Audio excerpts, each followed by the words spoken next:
Okay, so we're going to be talking about this NBA draft that just happened for 2020. It was pretty surprising for the Bulls pick, I think. Yeah.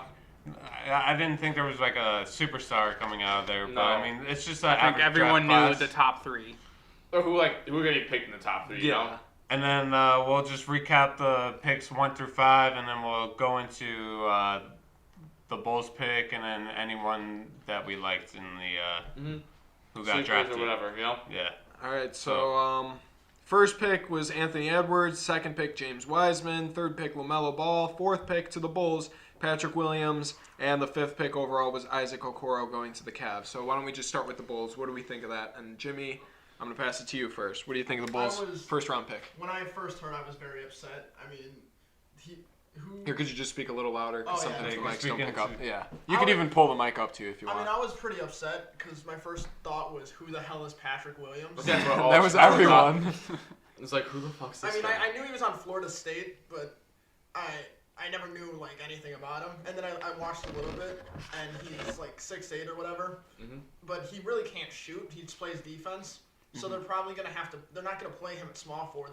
He's probably gonna be a power forward for them, which already conflicts with. Do you think that they drafted him because they think, I read something that they think they're going to get rid of Laurie?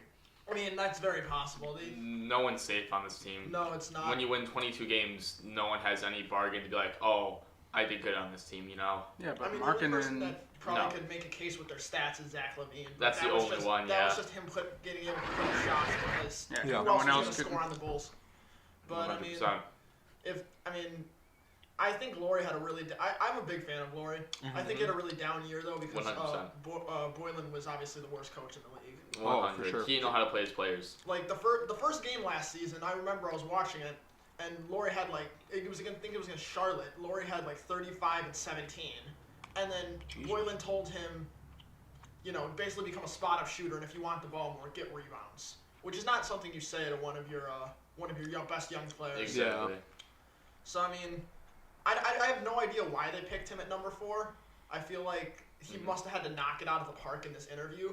But I mean, most of the time you're not winning a player for their winning personality. Yeah, or their taste of going out to dinner with the team. Exactly. Well, there were two interesting points that you guys brought up before the show. Jimmy, you said if they were going to go with the defensive wing, why not go with Isaac Okoro, who is more well-known, played in maybe not so much a better conference, but definitely played on some teams that went further into the NCAA tournament over the past couple of years. I know they knocked out Kentucky a couple years ago, and he's been a core piece of Auburn really coming to prominence in college basketball. So what do you think of that? And I mean, Isaac Okoro going one pick later. That was really hard. That was really heartbreaking to see. I mean, I always kind of liked Isaac Okoro. I mean, you heard a lot of the mock drafts saying we were going to get Denny, but I kind of always preferred Okoro. But and then when I see you draft Patrick Williams and I watched a little bit of his film, you see that he's a defensive-minded forward. 100%. And Okoro's definitely might be the best one to fit that mold. 100. He's in definitely the entire draft. and he has even though his jump shot's not reliable, he has a better jump shot than Patrick Williams already. I get it, Patrick Williams 18, you can develop that. How old is Isaac Okoro? Like 21. Yeah, he was a senior. I'm gonna take 21 over 18, but he's a better defensive player. Well, I think more that was reliable another reason shot. the Bulls took him. He was the youngest player in the draft. He's That's the what Tim said. the youngest, but hearing anything from Auburn, all the coaches say that Okoro's a workhorse, and his jump shot's even developed in the few years that he's been there. 100%. So I feel like you could have worked to that. And if you have to develop the jump shot anyways, at least take a player that has a better defensive floor at the beginning. Exactly. Like, so you have to work on both. Exactly. Okoro's probably going. I mean, I could definitely see him being, at the very minimum, a solid, serviceable starter, maybe like a Robert Covington type at his very worst. Yeah. Okay. Just maybe with a worse jump shot. Right. Okay. And what do you think this new front office and coaching staff does in terms of development of players? I mean, you would think it has to be better than the past couple years, right? Definitely. I trust Billy Donovan. I think he's a great coach. I know he'd had a rough couple years, but I mean, he still got Oklahoma to the playoffs last year as a fourth seed, dude. Like, Well, that's no joke. that was more Chris Paul. That was, yeah. But I mean, he didn't have much. I mean, he had the Oklahoma City was very good last year. They should have beat the Rockets, but Yeah, apparently they had the best starting 5 in the whole league. no, they had the stat-wise. best scoring 5, and Yeah. it wasn't their starting 5 because Schroeder was in that lineup as well. But he's got a new system and a new team, obviously. I think so. Billy Donovan's definitely going to help the Bulls because Absolutely. Oh, he's a definite upgrade over Jim Boylan. and anybody would have been. I would have been an upgrade over Jim Boylan. That's true. But one thing that we've seen, especially with Russell Westbrook, I know you guys all have your various opinions on him. Oh, I love him. But Hate him. Billy Donovan definitely knows how to work with athletic guards, and now he has a very athletic guard who can shoot, which is something that Russell Westbrook can't do. I mean, if we're gonna call a spade a spade. I mean, I'm a little upset your with. point.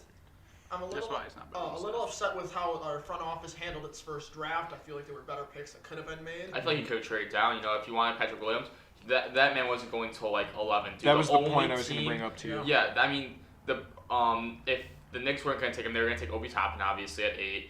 I mean, the team that would probably take him was probably going to be the San Antonio Spurs. That's what I heard. That's what I was It hearing. was going to be them. It was going to be them, or maybe number 9, the Washington Wizards. But Denny was still available, so they wanted him. You know, Right. you draft down for that pick. Like the same thing I was talking about with Tyrese Maxey. I mean, Tyrese Maxey went 21. Matt wanted to take him at 4. I told him to trade down. Obviously, same thing here. You're not taking Patrick Williams at 4. Let's trade down. Let's trade to 11. Get something or get a pick. You know, you can therefore, if you trade, let's say, with the Knicks, if you wanted to, like I've been saying this whole entire time, you get the 8th pick and the 21st pick. There you go. You get Patrick Williams, your guy, and you can get Tyrese Maxey at 21. There it is. Now, Jimmy, what do you think their second round pick, the big guy from Europe? Oh, Jesus Christ. I'm fine with it. I mean, we do have a lot of bigs on the Bulls, and it seems like it's really crowding our front court. But I mean, there's definitely some good that you could probably get out of it. International players are usually just more technically skilled. I mean, American players are usually just more athletic. Granted, obviously some have skill and like finesse, but that's just usually what they focus on in Europe. Yeah. I was a little worried at first because when I first looked up his name, he shares the name with somebody who's like 34 years old. So I thought we drafted a 34-year-old. I almost threw my phone. But it turns out it's a very young dude, and so I mean, it's a second-round pick. You can use that to take a shot in the dark and see what sticks. So I mean, I have no problem with it. Cool. I think that's a pretty good analysis on both the Bulls picks. Kev, I know you were huge on LaMelo, or you were a LaMelo bust guy, right? So what do you think about him I said falling on to the 3? show that even if he was the number 1 pick, if he doesn't live up to that, being number 1 pick, obviously, then he's a bust. And I said even if he's a top 3 pick, if he doesn't live up to that, he will be a bust. He was probably drafted into the worst position. The Charlotte Hornets. The Charlotte Hornets already have 2 point guards in Terry Rozier and Devontae Graham. And who's their GM again? I know. We all know who it is. Yeah, and Devontae Graham had a huge year. Should have 100% won Most Improved Player of the Year. That was the biggest sum I've ever seen in Most Improved ever. But I mean, what are you gonna do? You have 3 point guards, and you have 2 small forwards as well. Like what the fuck is Michael Jordan doing at that position? That was a horrible pick. That was a horrible pick. They'll probably ship off Rozier. I mean, Devontae Graham, I knew he was going to be a stud coming out of college. Another guy who went the full 4 years. His biggest mistake was getting rid of Kemba. No, they needed to rebuild. Yeah. Kemba was just leaving. Kemba was always putting them at like the 9th seed, never in the playoffs, but not good enough to have a good Well, they had pick. no one else. Yeah, so you need to start rebuilding that team. Correct. But how Michael sports work. Jordan doesn't want to rebuild, though. You know. No, he never does. He doesn't want to say like, yes, we're irrelevant. Let's rebuild. That's why I got Terry Rozier. I'm not sure what the upgrade for Terry Rozier was over Kemba Walker. I mean, you had to pay Terry Rozier $144 million over what? 3 years, 4 years. I don't know. I don't really follow the contracts, but if that's the contract deal, it wasn't worth it. But Terry Rozier is definitely he's a beast. But gamer. I don't think that wasn't. You shouldn't be putting him in that position. I feel like they get rid of Charlotte Rozier because I feel like they definitely got the guy that they needed with LaMelo Ball. Like, True. Devontae Graham, that's his name, right? Yeah. He definitely can score the ball and he's a good passer. So I think that they can both play off each other very well. And like you guys said, Michael Jordan does not want to rebuild. LaMelo Ball is a very ready prospect, in my opinion. But another thing LaMelo's going to do is he's going to put fans in seats. People are going to want to watch LaMelo play. This is true. Whether it's because they want to see him succeed or fail. There's like really no in between. There's no one that's like, yeah, I don't really give a shit about LaMelo. I'm there. I don't really give a shit. But and then like all the antics with LeVar, you're gonna get media press. Yeah. And Charlotte, it's probably not gonna be because they're good, but they're gonna become media relevant again, which is a great step in the right direction for them. I like that. All right, then let's just go around, do one thing that we all found interesting from the draft. Kev? Do you like the Warriors pick? Oh, yeah. If you're a Warrior Do fan. your Warriors pick. What do you think of No, James Wiseman? I mean, they need a athletic center who can actually score, which they've been lacking in their finals years. And Since James Wiseman, that's a Javale. great pick Since because Javale. James Wiseman is an offensive center. Yeah, Okay, so you like the pick? yeah. Since of course. Zaza. And he's a good defender. You know, Since it's a great pick Bogut. for them. Oh, yeah. That was a he perfect is, pick for them. He's already better than Zaza. He's already better than No, Bogut. he's I going to mean, be the best player coming out of this pathetic. draft. You have Draymond Green, who's going to develop him as that aggressive I defensive really hope player. they do not trade Wiseman. No, they I highly that doubt was they will. that the Golden State Warriors, even that that was the second pick. That was the best pick in this whole entire draft. A lot Like, of as a lot of Thomas- experts give him like a C for the No, draft. I have not seen that. That's 100% false. I saw them get an A for it. I 'cause it's I've the- seen it's the A pluses, perfect fit. A's. It's by far the perfect. Kevin just does. I don't know what he watches. Kevin watches like. I don't the know what I stadium. saw, but I saw like someone give him like a C, but I don't know. Okay. Well, I'll take like 20 through 30 picks that went overall. Like we said, Tyrese Maxey, a guy I was super high on. I was saying the Knicks had a Go great, right ahead, Kev. Christ, the Knicks Kevin. had a great trade. It was Or one that thing, great but- draft this year. It's so irrelevant. Picking Thank you. Toppin. Thank you for interrupting Who I me said to the give us that Warriors should deep take. insight. Good job. Good job. Okay, That's so not a good Tyrese job. Maxey, who I was really high on, I'm surprised he dropped that low. But I mean, again, like I said, his numbers weren't very good coming out of college. He showed a lot of inconsistency. But I mean, De'Aaron Fox was a high pick. But guys like Jamal Murray, Devin Booker were always overlooked. These Kentucky guards coming out of college, a guy who plays in Calipari's system and who can succeed will definitely be a very good NBA player. So watch out for Tyrese Maxey. Sucks he went to the Sixers because I just hate the city of Philadelphia.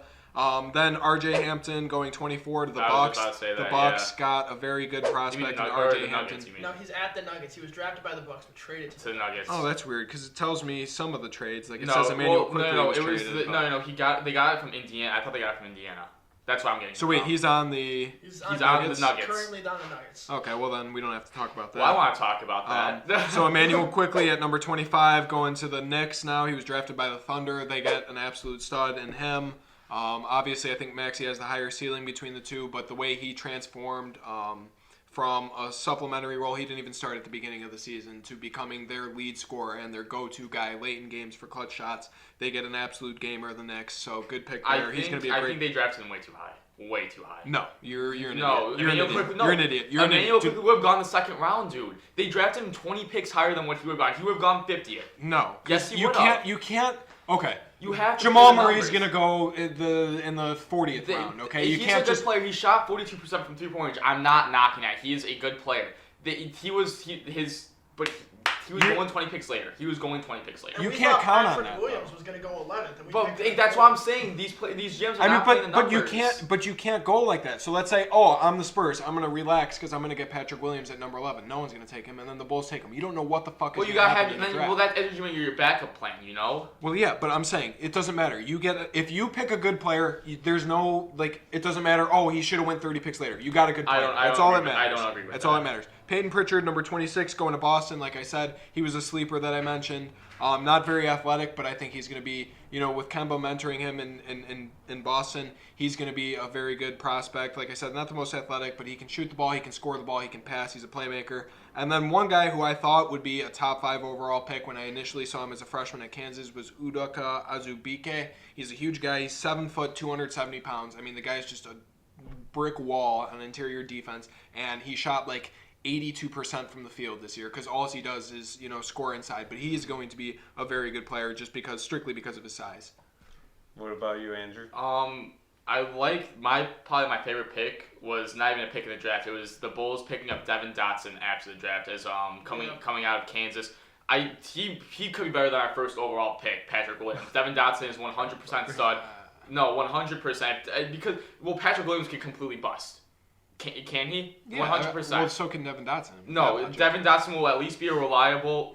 What? That makes no sense. Sure it does. So strictly because you say this guy will bust and this guy will not, Well, it's gonna happen. well, because Devin Dotson won't bust though. I mean, he's an undrafted free agent. So are you? Oh, in like the media world, he won't be a bust. Yeah. Okay. But no, it's a reliable pickup though, because you're gonna try to trade off Zach LaVine. That's what everyone's been saying. You know, you're gonna have him. You can develop him and Kobe White in the backcourt if you really want to, and do that way. You know. Okay. I think that was a very reliable pickup. Jimmy, what's one thing you liked from the draft, or one thing that stuck out to you? Well, the one thing that stuck out was Halliburton falling to 12. He was the dude from Iowa State. Okay. Oh yes. He's a stud, and he probably should have been a top 5. I'm surprised the Knicks didn't take him. They need a point guard, and he's an incredible point guard. But one thing that also stood out to me was Well, the Knicks suck still. Yeah, But go on. one thing that stood out to me was, did anyone else notice how unhappy RJ or Hampton looked when he found out he was drafted? I don't know. Oh if you guys yeah, have no, seen he the looked picture. pissed. He looked was just, pissed. like you'll have to see the video at some point, but when the Bucks called his name, someone like threw the Bucks hat across the room and like their thing, like it was ridiculous. Yeah, it was bad. It is the Bucks. He was just pissed sitting there. Can you get a graphic of that, Andrew? Yeah, for sure. It was the most awkward thing I've ever seen. The drafts are pretty awkward now that they're all online, but yeah, I'll have to look that up for sure. I think Halliburton should have been drafted 6 by the Hawks, to be honest. Him and Trae Young, dude, in the backcourt. Oh my God, that's sex. Okay. Wow. Caught me a little off guard with that. That is sex. You heard it first.